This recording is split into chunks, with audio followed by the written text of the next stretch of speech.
Opposition leader Omar Ayub نے کہا ہے کہ بانی پی ٹی آئی سمیت ہم سب محب وطن ہیں۔ جویا نیوز نیٹ ورک پلس کے اسلام آباد سے نمائندے منہاج الحسن کی رپورٹ کے مطابق پاکستان کی 3 کروڑ عوام نے پی ٹی آئی کو کامیاب کرایا ہے۔ 500 ارب روپے کا پیٹرول ایران سے اسمگل ہو کے پاکستان آتا ہے۔ عمر ایوب نے بیرسٹر گوہر اور اسد کیسر کے ہمراہ اسلام آباد میں پریس کانفرنس کرتے ہوئے کہا کہ اگر کاروبار نہیں چلے گا تو ملک ترقی نہیں کرے گا۔ ہمارے دور میں معیشت کی گروتھ ریٹ 6% سے زیادہ تھی، اس سال گروتھ ریٹ نہ ہونے کے برابر ہے۔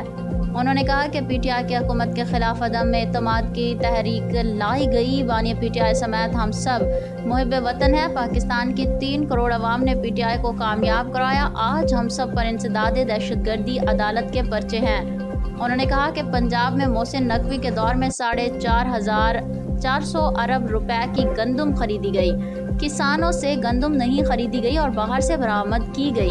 450 ارب روپے کی انکوائری کرائیں۔ اپوزیشن لیڈر نے کہا کہ ہمیں بتایا جائے پیٹرول کیسے اسمگل ہوتا ہے۔ 500 ارب روپے کا پیٹرول ایران سے اسمگل ہو کے پاکستان آتا ہے۔